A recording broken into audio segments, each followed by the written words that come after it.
ಕತ್ತೆ ಹಾಲನ್ನು ನಾವು ಮುಖ್ಯವಾಗಿ ಮಕ್ಕಳಿಗೆ ಕುಡಿಸ್ತೀವಿ. ಯಾಕಂದರೆ ಅವಾಗಿಂದ ಒಂದು ಅವರಿಗೆ ಆರೋಗ್ಯ ವೃದ್ಧಿ ಆಗಲಿ ಅಂತ. ಒಂದು ಕತ್ತೆ ಹಾಲನ್ನ ತಾಯಿ ಎದೆ ಹಾಲಿಗೆ ಸರಿಸಮ ಅಂತ ಒಂದು ಕೆಲವು ರಿಸರ್ಚ್ ಎವಿಡೆನ್ಸ್ ಹೇಳಿದೆ.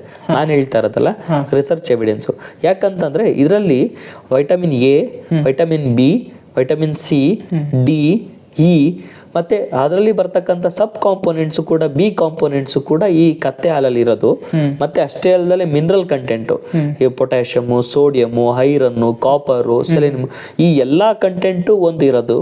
ಅಷ್ಟೇ ಅಲ್ಲದೆ ಒಂದು ಒಮೆಗಾ 3, ಒಮೆಗಾ 6, ಒಮೆಗಾ 9 ಕಂಟೆಂಟು. ಇಷ್ಟು ಜೊತೆಗೆ ಆಂಟಿ ಬ್ಯಾಕ್ಟೀರಿಯಲ್ ಪ್ರಾಪರ್ಟಿ, ಅಂದರೆ ಮನುಷ್ಯನ ಒಂದು ರೋಗ ನಿರೋಧಕ ಶಕ್ತಿ ಹೊಂದಿರತಕ್ಕಂಥ ಒಂದು ಅಂಶ.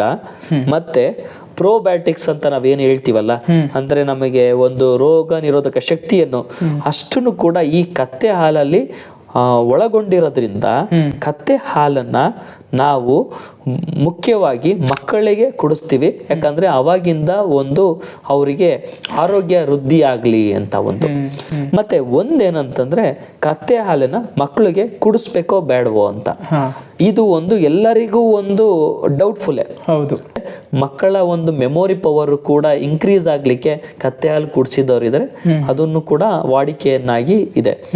ಮತ್ತೆ ಕತ್ತೆ ಹಾಲಲ್ಲಿ ಈ ಲ್ಯಾಕ್ಟೋಸ್ ಕಂಟೆಂಟ್ ಹೆಚ್ಚಾಗಿರೋದ್ರಿಂದ, ತಾಯಿ ಎದೆ ಹಾಲಿಗೆ ಸರಿಸಮನಾಗಿರ್ತಕ್ಕಂಥ ಒಂದು ಇರೋದ್ರಿಂದ ಈ ನಾವು ಮಕ್ಕಳು ಒಂದು ಜೀರ್ಣಕ್ರಿಯೆ ಏನು ಸಾಮಾನ್ಯ ಜನರು ಏನಂತಂದ್ರೆ ಈ ಕತ್ತೆ ಹಾಲು ಯಾಕೆ ಮಕ್ಕಳು ಕುಡಿಸ್ತಾರೆ ಅಂತಂದ್ರೆ ಜೀರ್ಣಕ್ರಿಯೆ ಚೆನ್ನಾಗಾಗ್ಲಿ, ಹಶುವಾಗ್ಲಿ, ಮಕ್ಕಳು ಚೆನ್ನಾಗಿ ಊಟ ಮಾಡ್ಲಿ ಅನ್ನೋಗೊಂದು ಕುಡಿಸ್ತಾರೆ. ಅದು ಯಾವ ಪ್ರೋಸೆಸ್ ಅಲ್ಲಿ ಆಗುತ್ತೆ ಅಂದ್ರೆ ಲ್ಯಾಕ್ಟೋಸ್ ಕಂಟೆಂಟು ನಮ್ಮ ಕರಳ ಮೇಲೆ ಆಕ್ಟ್ ಮಾಡೋದ್ರಿಂದ ಅಲ್ಲಿ ನಾವು ಬೇರೆ ಊಟ ಮಾಡೋದ್ರಲ್ಲಿ ಒಂದು ಕ್ಯಾಲ್ಸಿಯಮ್ ಮತ್ತೆ ಐರನ್ ಅಪ್ಟೇಕ್ ಅಂದ್ರೆ ಅದನ್ನ ಅಬ್ಸಾರ್ಪ್ಷನ್ ಆಗ್ಲಿಕ್ಕೆ ಅನುಕೂಲ ಮಾಡುತ್ತೆ. ಸರ್ವಿಂಗ್ ಪಾಯಿಂಟ್ ಯೂಟ್ಯೂಬ್ ಚಾನೆಲ್ನ ಉದ್ದೇಶ ಸೇವೆಯಾಗಿದೆ. ಇಲ್ಲಿ ಬರುವಂಥ ಎಲ್ಲ ಆದಾಯವನ್ನು ಕೂಡ ಜನಪರ ಕಾರ್ಯಗಳಿಗೆ ಮತ್ತು ಚಾರಿಟಿಯಲ್ಲಿ ಬಳಸಲಾಗುತ್ತೆ. ಸ್ನೇಹಿತರೆ, ಈ ಕ್ಲಿಪ್ ನಿಮಗೆ ಇಷ್ಟ ಆಗಿದ್ದರೆ ದಯವಿಟ್ಟು ಒಂದು ಲೈಕ್ ಮಾಡಿ.